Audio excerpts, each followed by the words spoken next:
Dog times news, सच का साथ, जहां खबरों का सिलसिला चलता ही रहेगा। नमस्कार, आप देख रहे हैं डॉग टाइम्स न्यूज।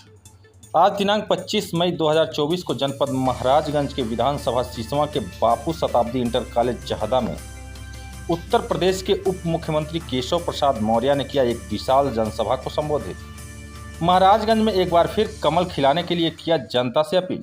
उन्होंने कहा कि महाराजगंज से सांसद प्रत्याशी का नाम पंकज है और पंकज का मतलब ही कमल होता है, इसलिए कमल हमेशा से आप लोग जैसे खिलाते आए हैं, इस बार भी भारी मतों से विजयी बनाकर कमल खिलाएं। आइए देखते हैं इस पर एक विशेष रिपोर्ट। बोलिए भारत माता की। मैं जानता हूँ गर्मी बहुत है, लेकिन आपको भी कमल खिलाने की जल्दी भी बहुत है कि नहीं है? जिनका नाम ही पंकज जी है, पंकज चौधरी जी। पंकज का मतलब कमल ही होता है। ऐसे पंकज चौधरी जी जो भारत सरकार के माननीय मंत्री हैं, हमारे अच्छे मित्र हैं, जिनको लगातार आप विजयी बना करके भेजते हैं, जो माननीय प्रधानमंत्री नरेंद्र मोदी जी के बहुत चहेते हैं, उनके समर्थन में आप सबका आशीर्वाद मांगने आया हूं। मैं चाहता हूं कि 2019 से भी भारी अंतर से 2024 में आदरणीय पंकज चौधरी जी को यहां से विजयी बना करके भेजिए। हम उत्तर प्रदेश की सभी 80 लोकसभा सीटें जीत रहे हैं। आज जिन 14 सीटों पे मतदान हो रहा है, वहाँ विपक्षी गठबंधन सपा कांग्रेस के गठबंधन की जमानत जब्त हो रही है। बसपा का वैसे भी खाता खुलने वाला नहीं है।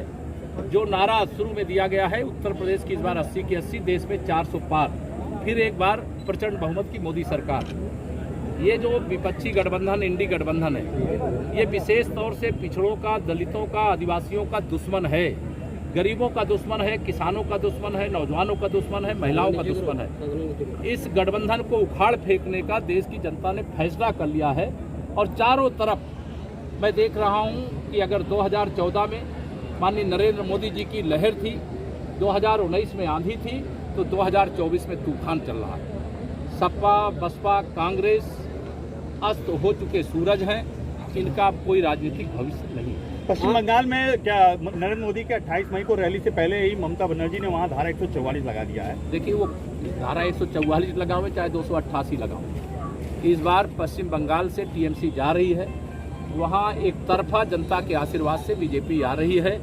तीसरी बार मोदी सरकार बनाने के लिए जैसा माहौल यूपी का है, वैसा ही माहौल इस समय Paschim Bengal. Sir, BJP 400 seat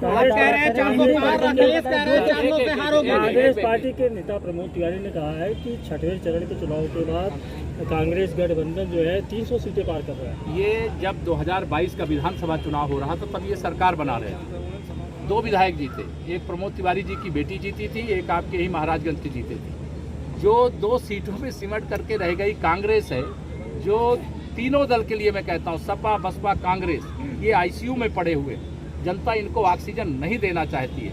Sapa अगर सांपनाथ है, बसपा नागनाथ है, तो कांग्रेस कालिया नाग है। सर, बीजेपी 400 सीटें लाने का दावा है, वहीं पे इंडी गठबंधन साफ तौर पर कि बीजेपी की 200 सीटें भी नहीं आएंगी। देखिए, इंडी गठबंधन का भविष्यवाणी मैं पहले भी देखा हूँ, आपने भी देखा।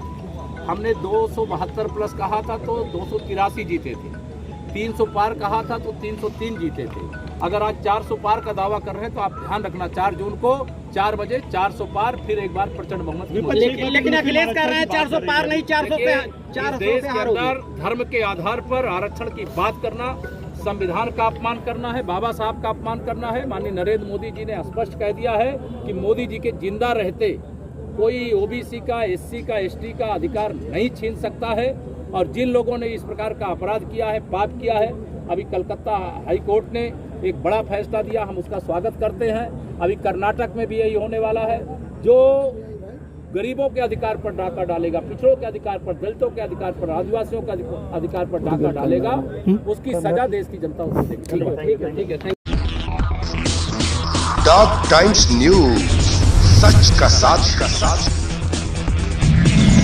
जहां खबरों का सिलसिला चलता ही रहेगा।